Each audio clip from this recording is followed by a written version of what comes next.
Nathalie Ferry, enchantée. Bonsoir aux personnes connectées. Donc ce soir, je vais vous parler, puisque mon associé n'est pas là, de l'Asie et plus particulièrement du potentiel que peut avoir cette zone pour vous, vignerons. Donc comme je vous l'ai dit, je m'appelle Nathalie Ferry, je suis basée à Troyes, en Champagne. J'ai créé en 2015 avec mon associé King Nguyen, on va voir tout de suite, la société d'Ilexport, donc moi à Troyes, King au Vietnam. L'idée en 2015, ça a été de créer une société pour effectivement accompagner un peu les vignerons français dans leur démarche à l'export en ayant une approche un peu plus peut-être pragmatique et humaine. Et on s'est vite concentré sur les vins et spiritueux, puisque étant basé en Champagne, on a été assez sollicité dès le départ. Et du coup, aujourd'hui, on couvre essentiellement Vietnam, Thaïlande, Hong Kong, Singapour sur des marchés avec une certaine expertise. Et ensuite, de manière générale, on peut accompagner à l'international. Depuis nos débuts, on a accompagné plus d'une cinquantaine de vignerons sur toute la France, on n'est pas qu'en Champagne. On est membre de l'OSCI, qui est une organisation qui va venir regrouper toutes les sociétés privées comme la mienne, qui accompagnent des sociétés à l'étranger, et agréé BPI, donc Donatien interviendra après, c'est pour tout ce qui est financement de vos projets, justement, à l'international. Donc ce soir, l'idée, c'est de vous présenter brièvement le contexte asiatique, pour ensuite vous donner quelques conseils pour approcher ces marchés. Et enfin, Xavier, en face de moi, interviendra pour un retour d'expérience, puisqu'on l'accompagne depuis plusieurs années, et il revient presque il y a peu de temps du Vietnam, puisqu'on l'accompagnait sur une mission sur ce pays. Juste avant que je commence, est-ce qu'il y en a parmi vous qui exportent déjà en Asie? Sur quel pays? Japon, Corée, Chine et D'accord. Et vous avez fait les premiers pas sur l'Asie il y a combien de temps? 2022. Ah oui, donc c'est tout récent. Tout récent, ouais. Ok, d'accord, très bien. Bon, on ne peut pas parler de l'Asie sans parler du Nouvel An, parce que c'était il y a 2 jours, donc simplement, pour votre information, si vous ne le savez pas, donc Nouvel An asiatique, très, très, très important donc, sur cette zone, c'est un peu le combo entre notre Noël et notre réveillon de la Saint-Sylvestre, donc c'était le 22 janvier. Il faut savoir que les personnes asiatiques croient énormément aux traditions et aux prédictions, donc le lapin. C'est un signe très positif qui renvoie donc à la vigilance, à la prudence, qui va conseiller effectivement d'être assez réfléchi quand on entreprend une démarche, quelle qu'elle soit. Et donc, ça va être l'idée ce soir de vous donner quelques petits conseils pour ne pas partir sur ces pays-là, tête baissée. Alors, l'Asie. Aujourd'hui, beaucoup de pays. Bonsoir. Beaucoup de pays, donc c'est 51 pays, ça représente à peu près 60% de la population mondiale. Le CIVC, sur ses chiffres 2021, annonce à peu près 24 millions de bouteilles vendues sur cette zone. Donc si on analyse les chiffres, on se rend compte que finalement, sur l'ensemble des ventes de champagne, il y a 7% qui partent sur cette zone. En tout cas, il y a 13% des ventes export qui sont faites sur cette zone. Parallèlement, c'est 60% de la population. Donc, on peut imaginer qu'il y a encore beaucoup de potentiel sur cette zone. L'Asie, c'est large, c'est beaucoup de pays, donc 51, et l'idée, c'est qu'il faut faire la différence entre des pays qu'on peut appeler matures, donc ça peut être le cas des pays que vous avez cités, en tout cas pour la Corée du Sud et le Japon, Hong Kong, Singapour, où là, vous allez être face à des consommateurs qui ont un certain pouvoir d'achat, qui ont des goûts très occidentaux dans leur consommation, qui connaissent le vin, qui vont régulièrement dans des restaurants haut de gamme, qui délaissent un petit peu les marques internationales pour essayer de trouver des vins avec des histoires, un travail particulier. Il y a un côté humain qui est important.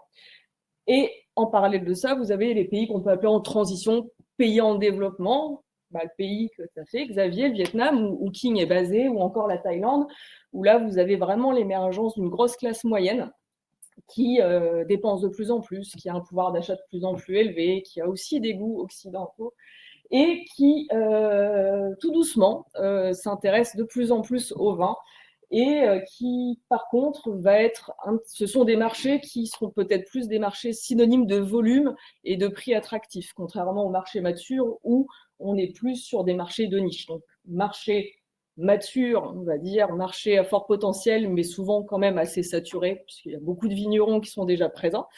Vietnam, Thaïlande, des pays qui sont très challengeants, parce qu'effectivement, à cause des taxes, à cause de pas mal de contraintes, peu de vignerons y sont présents, mais par contre, c'est des pays sur lesquels vous pouvez investir et où la croissance peut être vraiment exponentielle. Donc, c'est deux types de pays complètement différents. Donc là, par exemple, pour vous illustrer un petit peu le Vietnam, donc pays en développement. Donc sur la première photo, vous pouvez voir voilà, le contraste entre au premier plan des Vietnamiens qui sont sur leur moto, parce que c'est 90% leur façon de se déplacer, et à l'arrière, la tour Bintan, où effectivement, il y a des rooftops, des sièges d'entreprise qui rayonnent sur toute l'Asie du Sud-Est. Donc voilà, sur la 2 et la 3, on le voit encore mieux. C'est vraiment ces deux mondes qui vont venir se côtoyer sur des pays en développement.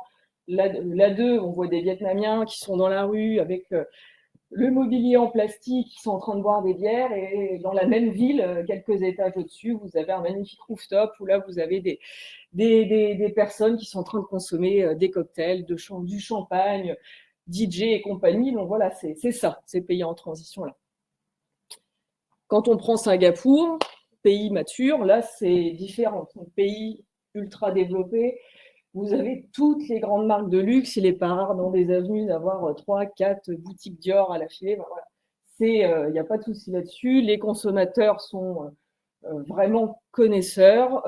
Aujourd'hui, ils sont en demande de produits différenciants où vraiment il y a parfois, ça peut être des certifications ou du bio ou un vieillissement particulier. Donc aujourd'hui, voilà, ils ont le pouvoir d'achat et ils recherchent des produits vraiment identitaires. Donc, si on peut vous donner quelques conseils avec King aujourd'hui, donc nous sur cette zone-là, on travaille avec 4 personnes, Romain qui est sommelier à Hong Kong, Yann qui est passionné de vin à Singapour, qui a des bars à vin, Denis au Vietnam qui est sommelier et Chris qui est mixologue en Thaïlande.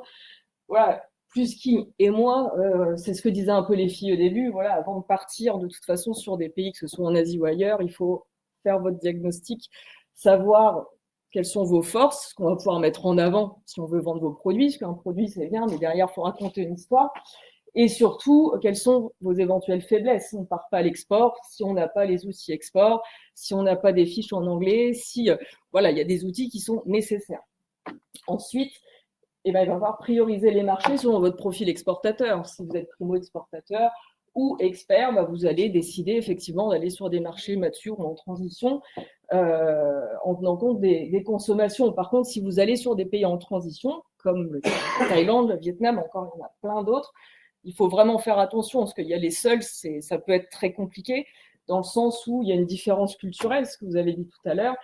Xavier peut en témoigner aussi. Voilà, un faux pas est vite réalisé.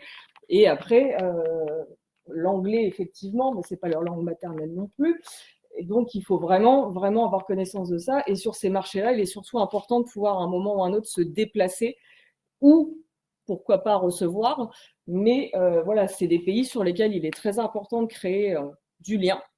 Y aller, ça permet aussi de rencontrer, enfin de découvrir aussi un peu les contraintes que peuvent avoir les acheteurs, parce que souvent on voit de notre côté, mais les acheteurs ont aussi des contraintes, et eux de comprendre aussi les vôtres quand ils viennent vous voir. Donc voilà, sur ces pays-là, effectivement, on ne part pas forcément au Vietnam, en Thaïlande ou autre en se disant on verra bien. C'est des pays, et ça c'est le dernier point, où il faut avoir conscience que ça peut être aussi un petit peu plus long. Vous êtes sur des pays où il va y avoir des taxes peut-être un peu plus élevées, quoique au Vietnam, il y a un traité qui vient d'être signé, donc on va dans le bon sens. Mais en tout cas, c'est peut-être des relations qui vont mettre plus de temps à se mettre en place et qu'il faudra entretenir. Donc, Xavier va venir me rejoindre. Donc, Xavier, on s'est rencontrés il y a peut-être 4 ans. 4 ans maintenant, ouais. Et on a été amené à travailler un petit peu sur toute la structuration, un petit peu sur l'Europe et surtout au Vietnam. Surtout sur le Vietnam. Ouais. Donc, je vais te laisser. Okay. Enfin, je vais simplement laisser présent. Je te mets juste ça. Donc, ouais, comme Nathalie disait, moi, on se connaît depuis 4 ans. On a commencé par refaire un peu tout, tout mon côté publicitaire de la marque pour pouvoir justement partir au grand export. Et malheureusement, le Covid est arrivé par là. Donc ça a mis plus de temps que prévu. Et c'est pourquoi je suis parti en 2022, au mois d'octobre, pour découvrir justement et pour essayer de trouver des importateurs sur le Vietnam, parce que moi, c'est voilà, les marchés matures, je me sens pas d'y aller parce qu'il y a déjà beaucoup de monde et je trouve ça plus intéressant d'aller sur un marché qui n'est pas encore saturé et pour pouvoir m'y placer avant tout le monde, enfin, avant qu'il y ait trop de monde. Et en arrivant justement sur le Vietnam, et grâce à King, d'ailleurs, qui a fait aussi que cette expérience se déroule bien, parce que c'est lui qui m'a permis d'avoir des rendez-vous quotidiens dans des espaces complètement informels, c'est-à-dire que, comme on peut le voir sur les photos, en fait, chaque rendez-vous qu'on a pu effectuer, ça se passe dans des restaurants, c'est jamais dans des bureaux. Il faut consommer avec les importateurs et les clients des importateurs pour tisser une relation avant même de commencer à vouloir travailler ensemble. C'est-à-dire que leur mentalité n'est pas carrée comme on peut l'avoir en Europe. C'est si on s'entend bien et qu'on fait la fête correctement ensemble, avec modération bien entendu, on va pouvoir envisager de travailler ensemble et avoir des produits qui plaisent bien entendu. Et puis ensuite, en ce qui concerne sur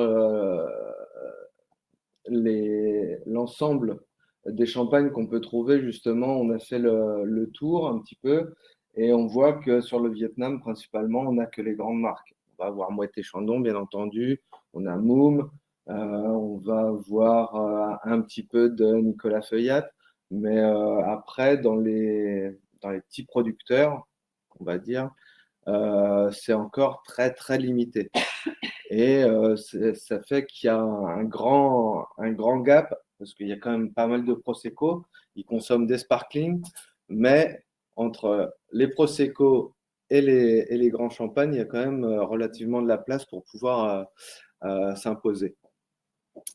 Donc, on a bien évidemment refait une fiche tarifaire parce enfin, moi j'avais basé mes prix sur un certain segment et puis King un petit peu avant m'a dit bah écoute sur telle et telle cuvée ce serait plus judicieux de se baser peut-être un petit peu moins cher pour avoir de l'accroche étant donné que sur le Vietnam quand on part sur un prix, avec les taxes, on multiplie par deux, tout simplement. Donc, ils ont 100% de taxes sur les vins, donc, ce qui n'est pas négligeable. Et donc, on a très peu parlé prix. On commence seulement à parler prix maintenant, alors que ça fait 3 mois que je suis revenu. Des échantillons là repartent. On attendait la fin du nouvel an chinois, enfin asiatique, pardon, parce que toutes les commandes avaient été passées. Et puis en attendant que, voilà, ils commencent à vider leur stock et pouvoir recommander à nouveau et mon champagne, bien évidemment. Et donc là, les échantillons vont partir. Donc sur 2 semaines de, de découverte et puis de testing, eh bien, j'ai réussi à convaincre 3 importateurs, enfin 2 importateurs, mais un revendeur qui n'avait pas d'importateur qui passera par un importateur connu. Donc, moi, je suis ravi du travail que Nathalie et King ont fourni pour que ce voyage se passe bien. parce que l'organisation n'est pas aisée.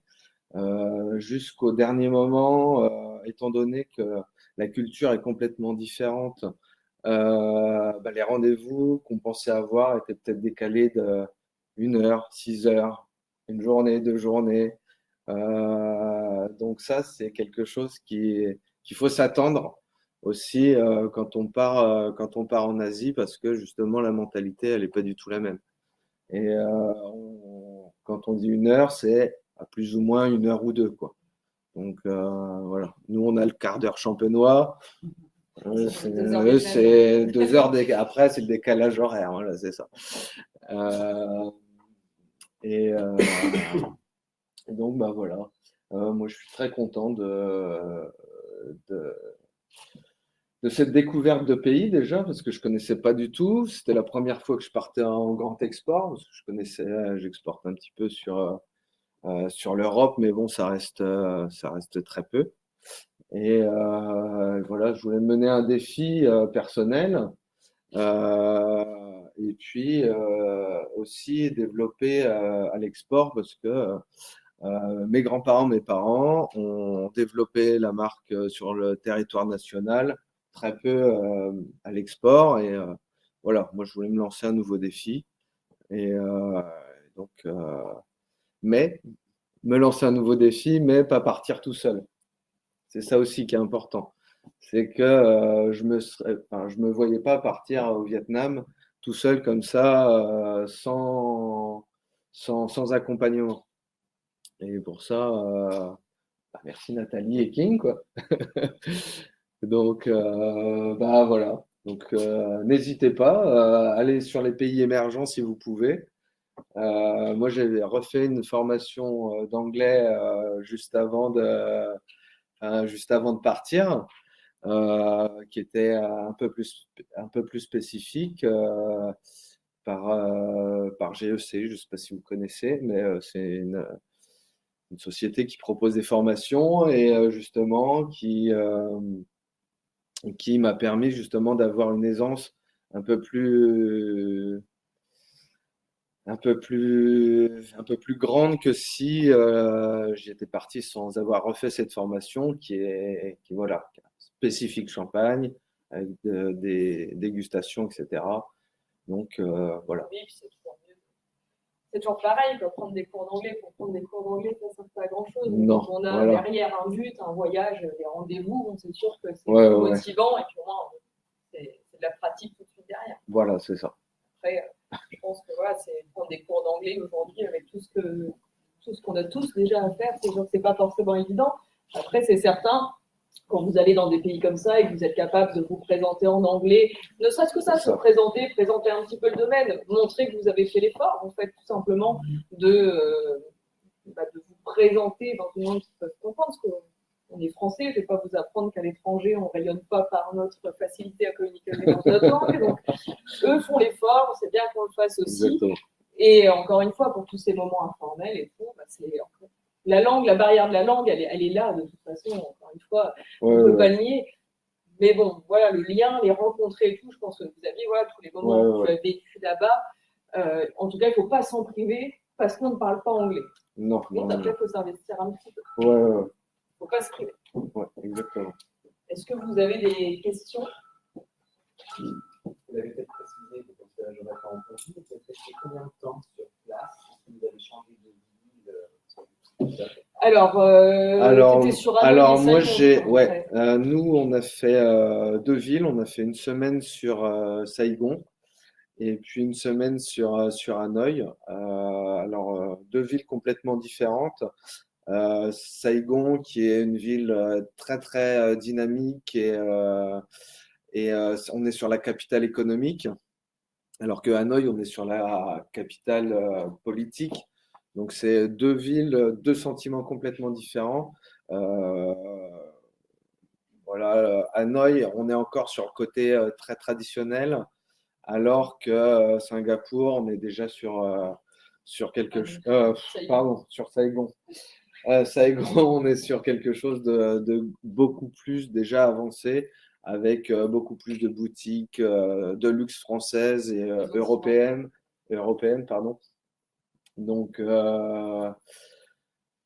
des rendez-vous complètement différents parce que voilà, des comportements aussi, parce qu'il y en a un, c'était tout au nord et l'autre tout au sud, donc des comportements assez différents en fait.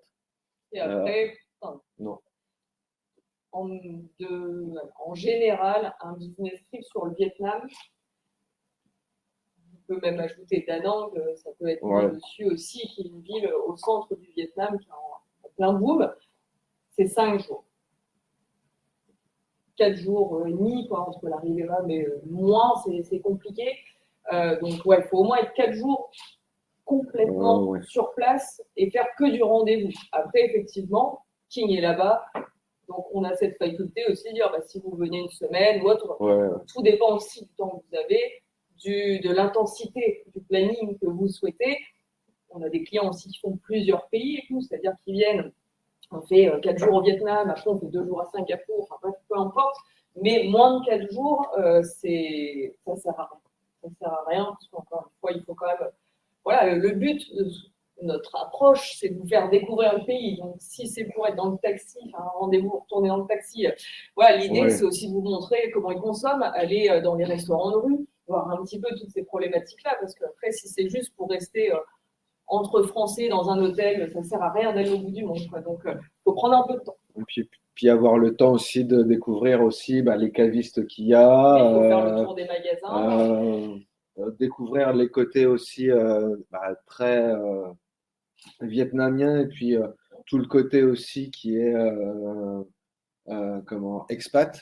Parce que, donc parce que les gens forcément consomment pas pareil.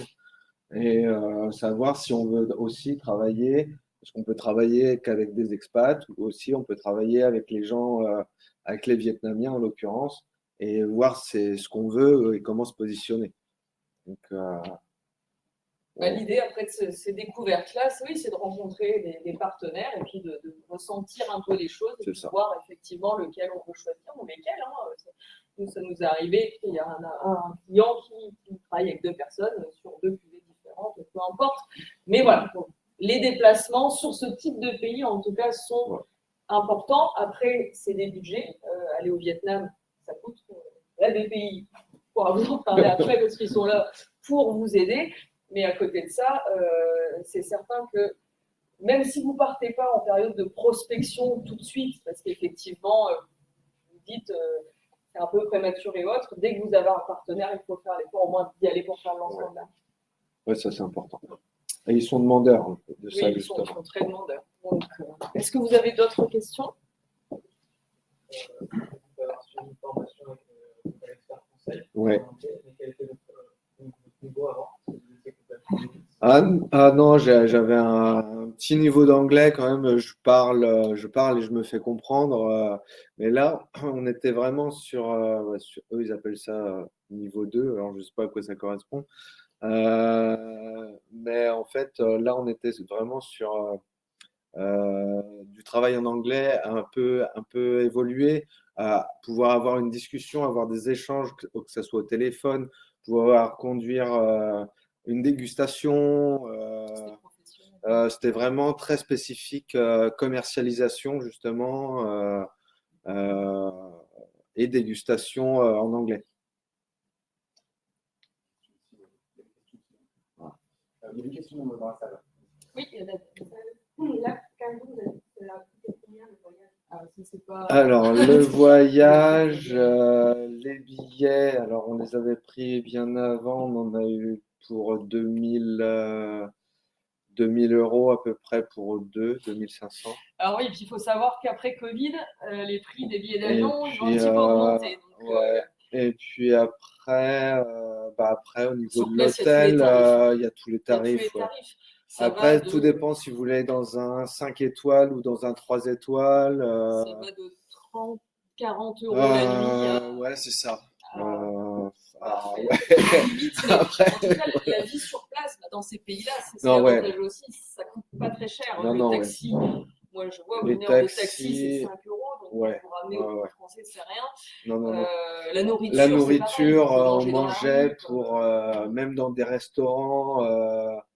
On a fait juste avec ma compagne, on mangeait pour 20 euros à deux, 20 compris. Oui. Bon, le vin n'était pas extraordinaire. Mais c'est pour Ça, ça que tu étais là-bas aussi. Donc.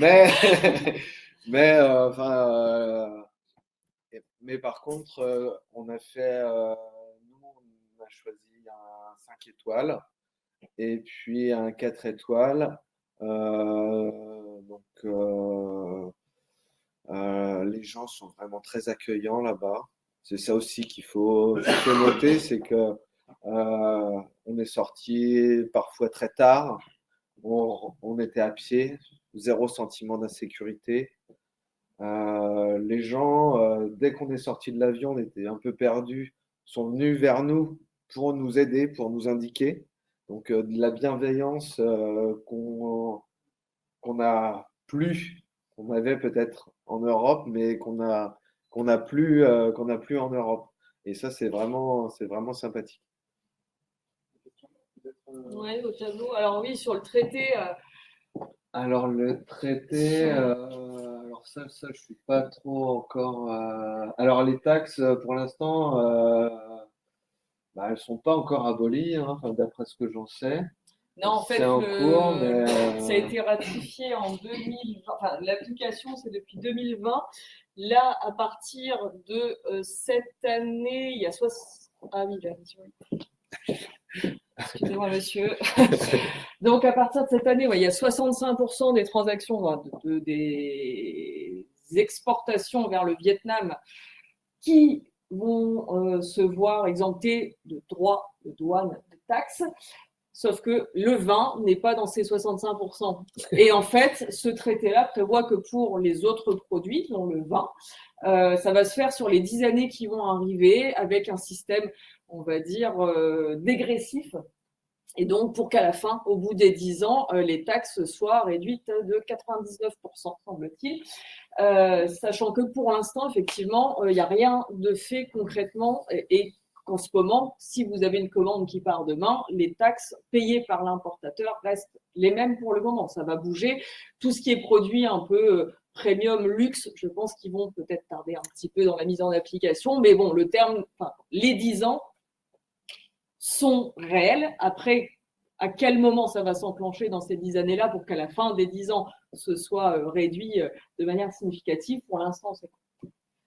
Et après, les deals, au Vietnam, ils utilisent le Vietnam Dong, donc on est vite milliardaire au Vietnam. oui. Après, tout dépend des importateurs. Hein. Il y a des importateurs qui ont des banques, des comptes en Hong Kong ou autre, c'est des comptes multi-devises. Donc après, ça dépend de plein de choses. Le vigneron vend export très généralement des par cave. Il fait sa facture et ensuite, bah, comme tu as pu le faire, hein, comme tu le feras, ça c'est pas la devise. Non, non. Elle n'a pas rentré en vigueur là, pour l'instant. C'est pas un souci, quoi. Mais sinon, quand on a fait justement, bah, on voit là sur le petit plan, on avait fait alors, je ne sais pas si on le voit dessus. Ah, maintenant, ça a été coupé. Mais on avait fait la translation en dong. Donc, ça faisait la première bouteille, je crois que mon tradition, on était à 1 900 000 dong. Oui, Ouais. Ah, oui, c'est. Alors, je sais plus que c'est, je me souviens déjà plus la conversion. Je crois que c'est pour 20 euros. 500 000 donc, ça fait à peu près 20 euros. Ouais, c'est ça. Voilà, c'est ça. 40 euros, 1 million. Ouais. Donc, le premier jour, c'était bien, on était millionnaire. Sachant que vous trouvez encore des billets de 500 dong. Ouais, donc, et entre 500 et 1 million de dong en billets. Donc, c'est même 5000. Oui, 500, 5000. C'est ça. Voilà. D'autres questions? Le prix de ta première cuvée et puis ton haut de gamme, c'est combien? Alors, en export, là, j'ai plus les prix en tête. J'ai pas révisé. Alors, le tradition, ben, on était alors, arrivé Vietnam, on était sur 20 euros, à peu près. Non, un peu plus. Un peu plus, Euh, plus ou moins, pas loin de 28. Attends, non, on était presque à 2 millions, donc oui, non, je dis des bêtises. Presque 40. On était presque 40, donc ça fait à peu près à 20 euros des par cave, parce que eux, ils comptent, ils multiplient par deux. Oui, c'est Les... grossièrement. C'est hors taxe. Oui, oui, hors taxe. Bon, aujourd'hui, au Vietnam, même Thaïlande, hein, vous trouvez, oui, on commence à trouver des champagnes de vignerons. Et En gamme de ouais, prix, on trouve c'est- un peu tous les prix. Après, c'est toujours pareil, tout se vend si vous êtes à un prix cohérent par rapport à votre travail. Après, le tout, c'est d'expliquer le travail, d'expliquer ouais, ouais. les certifications, d'expliquer votre prix. Après, faut pas penser que on va au Vietnam parce qu'on va vendre des cuvées pas chères. C'est pas ça. C'est Non, c'est pas simplement l'objectif. qu'aujourd'hui, eux, ils ont un pouvoir d'achat qui commence à augmenter, mais Ouais. ils ne sont pas non plus à rouler sur l'or. Donc, si, en plus, avec les taxes, ils décident d'acheter une bouteille de champagne qui n'est pas connue à l'international, il va falloir leur garantir derrière qu'effectivement, bah, il y a tout un travail, une histoire, et c'est pour ça qu'on ne peut pas juste aller dans Ouais, ces ouais. PA avec un produit, parce qu'on a besoin de leur expliquer. Sinon, moi, je me mets à la place d'un Vietnamien, soit il va acheter une marque internationale, parce que, bah, au moins, encore une fois, ça sert à ça, les marques, hein. Eux, là-bas, Ouais, ouais. ils montrent Puis, qu'ils ont de l'argent parce qu'ils vont acheter une Veuve Clicquot ou autre, ou alors ils vont aller chercher du sparkling wine ou c'est ça. Et du puis, Prosecco. ils commencent seulement à découvrir, à apprécier vraiment les vins, parce qu'ils nous ont fait boire des vins rouges. Oui, c'est costaud. Et Mais il y a une notion éducative. Quand vous voilà, faites des pays comme ça, il faut vraiment se dire, c'est un peu un challenge. Tu as c'est dit le ça. mot tout à Ouais, l'heure. ouais. Vous allez dans ces pays-là pour, bien sûr, faire du business, c'est la base, mais aussi pour échanger avec eux. Tu as peut-être vu Denis, le sommelier Ouais, qui ouais, en on a travaille. fait une Voilà, il faut dégustation arriver avec aussi Denis. à expliquer avec quoi on peut manger vos vins. Il faut savoir que C'est la ça, cuisine ouais. vietnamienne, c'est pas la cuisine française non plus. Donc voilà, il faut aller dans ces pays-là en se disant voilà, moi j'ai envie d'aller dans un pays en développement, parce que j'ai envie effectivement de me mettre ce challenge-là. J'ai envie de travailler avec des Vietnamiens ou des Thaïlandais et j'ai envie d'expliquer mes vins. J'ai envie Ah de. ouais. Si vous voulez juste simplement vendre vos produits, c'est peut-être pas ces pays-là qu'il faut attaquer en premier, parce que ça demande un peu d'investissement quand même. Et qui consomme le plus de champagne, les expats ou là, les locaux? Alors, les expats, ça représente. Ouais, En fait, sur ce pays-là, au début, c'est toujours pareil, c'est les expats. Parce que les Vietnamiens, moi, j'y vais depuis 7 ans. Quand j'allais là-bas, c'était bière, essentiellement, gros consommateurs de Ouais. bière, vin rouge et spiritueux. Et au fil du temps, par cette éducation, parce qu'effectivement, il y a des bars à vin qui ont ouvert, il y a Ouais, des gens qui ont ouais. beaucoup travaillé et tout. Maintenant, quand je vais au Vietnam, il n'est pas rare que dans un hôtel ou autre, je vois des Vietnamiens arriver avec des coupes de champagne et tout. Donc, aujourd'hui, Ça, plus que les expats en consomment ça toujours, se mais les expats, démocratise, c'est une c'est ça. petite partie, c'est 100 millions d'habitants au Vietnam. Donc, les expats, donc non, les Vietnamiens aujourd'hui consomment. Ouais, ouais. Après, c'est comment faire qu'ils passent des marques internationales, enfin, qu'ils ne fassent pas qu'acheter des marques internationales et qui s'intéressent à des champagnes de vignerons. Ben ça, la C'est clé, ça. c'est le lien. Parce que les Vietnamiens aujourd'hui, quand ils rencontrent un vigneron, quand voilà, ils sont fiers, ils sont contents, et puis après ils sont contents de montrer le vin-là à leurs amis parce qu'ils ont serré la main du vigneron, chose qu'ils ne peuvent pas avoir quand ils vont chez Veuve Clicquot ou je ne sais qui. Votre carte, c'est simplement que voilà, aujourd'hui, vous produisez vous-même vos produits et que dans ces pays-là, ils sont très attachés aux liens qu'ils peuvent avoir avec le producteur. Ouais. Et quand ils viennent en voyage ici, ils en ont marre, des fois ils me disent de toujours faire les grosses maisons parce qu'effectivement, eux, ce qu'ils aiment bien, c'est ce qu'on avait fait une fois quand on les avait accueillis ici, bah, passer du temps avec le vigneron qui explique lui-même sa propre cuvée, d'où le déplacement. Sinon, après, c'est compliqué. Exactement. C'est une manière de les fidéliser. Bah, de toute façon, loin des yeux, loin du cœur aussi, au bout d'un moment, ils sont des acheteurs au Vietnam, même si c'est un pays en développement, ils sont sollicités tous les jours. Ouais, c'est ça. Donc, demain, vous allez faire affaire avec eux, très bien, vous allez envoyer une demi-palette, une palette, peu importe, très bien. Bah, si vous ne créez pas de lien avec lui, le prochain qui passe, c'est moins cher. Voilà. Les taxes, ils vont se dire. Par contre, après, on l'a vu, nous on travaille sur le détail depuis assez longtemps, il faut voir que toutes les affaires qu'on a faites avec des vignerons qui ont rencontré leurs acheteurs et tout, aujourd'hui, ils travaillent toujours ensemble, même après le Covid. Mais parce qu'il y a quelque chose de plus que le produit. Sinon, encore une fois, ce n'est pas des pays qu'il faut attaquer. Si c'est juste le produit, ça n'ira pas. Différence culturelle, 12 heures d'avion, décalage horaire. vous allez les perdre rapidement s'il n'y a pas plus. Et le plus, voilà, c'est ce qui fait qu'ils n'achètent pas de la marque internationale, parce que sinon, Ouais, sinon, un beau packaging, et puis peu importe si c'est marqué Mouette, et ils sont contents. On a dégusté des bouteilles à bar, parce que bon, on sait très bien qu'au Vietnam, leur couleur, c'est rouge et or. Mm. Donc, argent et amour. Ils nous ont fait boire des vins à 13,5, 14, infect. Mais le packaging ça, était ça a beau. son importance. Même eux nous ont dit, c'est du vin de merde. Mm.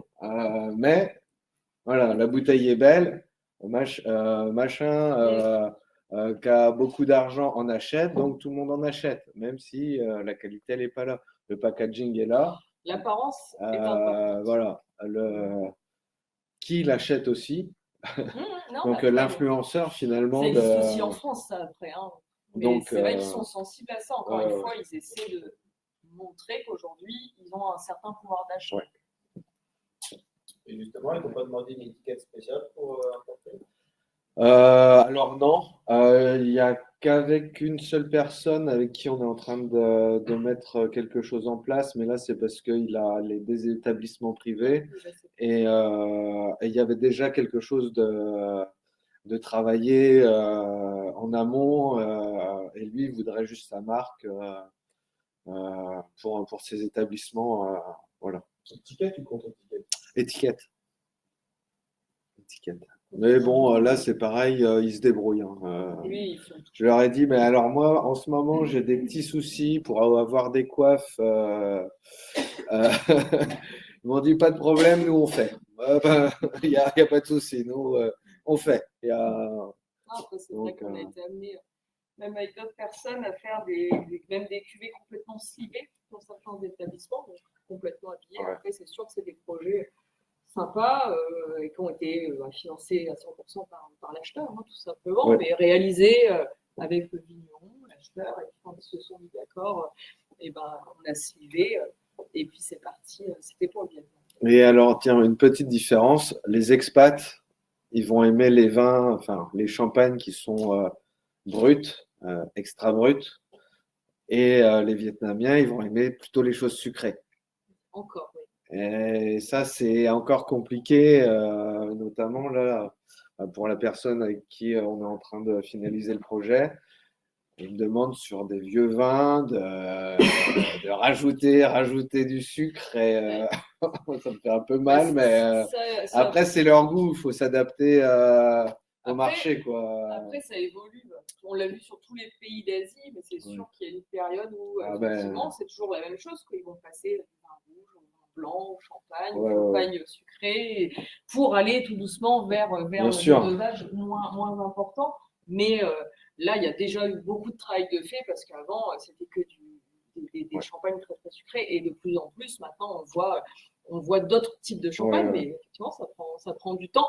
Mais en même temps, se placer sur un marché comme ça prend du temps aussi. Donc, et ça évolue très vite. Xavier, vous l'avez dit avant, vous arrivez dans des pays comme ça, vous êtes loin, quand vous ne connaissez pas, loin d'imaginer à la vitesse à laquelle tout se construit, tout change. C'est impressionnant. Et leur mentalité, elle évolue très vite également. Et moi, encore une fois, en 7 ans, les modes de consommation ont changé très, très, très rapidement. Ils sont capables de construire des usines en 2 mois. Oui, non, ça fait rêver. Hein. Et quels sont les objectifs de vente pour un pays comme ça? Moi, mes objectifs, c'est à terme, c'est de vendre entre 20 et 30 000 bouteilles à l'année, au moins. Ouais. À terme, on en est loin encore, mais, non, je dis à terme. À terme, oui. Ouais. Mais, parce qu'il y a la capacité, et puis avec les différents intervenants avec qui j'ai discuté, je pense que ça peut devenir assez rapidement, en fait. 80 000 bouteilles à l'année. Donc, ouais, mais parce que tout ce qui est marché français, nous, c'est de pire en pire. Donc, moi, je suis pour faire moitié de l'export et moitié France. Donc, c'est l'objectif. Bon, j'en suis loin encore, hein. Mais Au total, là, pour le moment, on va dire en pourcentage, je fais à peu près 5% d'export. Donc, ça laisse de la marge. Est-ce que vous voulez faire un retour d'expérience de vos différentes expériences Moi, c'est plus nouveau. Moi, je passe pas en direct, il y a des agents. D'accord. Donc, c'est un peu plus simple. Au niveau de la suite administrative, parce que c'est tous les agents qui gèrent. Mais c'est plus pour la Corée où là, c'est on a géré les dossiers, là, c'est un peu plus compliqué. C'est plus rock'n'roll. Mais ça se fait quand même. Non, mais ça se fait. J'ai une personne qui a mis temps sur l'exploitation du PDG, tout ça. Elle a fait le travail. Et puis, pour l'instant, ça va. Le Japon a fait des palpes pour bien tout le monde. Le Japon, c'est un gros pays importateur aussi sur des belles cuvées. Sur des cuvées valorisantes. Le but, c'est que ça soit bien et non pas Ouais, une chose. c'est ça. C'est ce qui est le plus compliqué. C'est que ça reste, surtout sur le Vietnam, parce que de toute façon, le Vietnam, aujourd'hui, c'est un pays où vous allez commencer à vendre de petites quantités, souvent, et puis par contre, vous avez des chances dans 4, 5, 6 ans d'avoir vraiment une belle croissance parce que c'est en plein boom. Donc, envoyer juste une commande sur le Vietnam avec le temps que ça prend pour trouver le partenaire, les démarches et autres, ça ne sert à rien. Donc, quand on va sur ce pays-là, c'est pour y être encore dans 10 ans. C'est l'intérêt, justement, quand il n'y aura plus de taxes, quand il y aura tout ça, et de faire des beaux volumes. Aujourd'hui, il y a très peu de champagne qui arrive au Vietnam pour un pays qui a vraiment un beau potentiel. Et à un moment, forcément, ça va augmenter. Et ceux qui seront présents en bénéficieront. Mais il faut réfléchir dans le temps. Après, je pense qu'en fonction des pays que j'ai envoyés, le Japon est plus mature que la Chine, par exemple. Le Japon, ils ont fait une commande de 500 bouteilles de première commande, alors que la Chine, plutôt 250. Et puis, je pense qu'ils veulent voir comment ça se passe pour pouvoir passer à part. Mais ça se fera pas à pas. Très bien. Ben, merci. Mais de rien, Merci beaucoup. avec plaisir.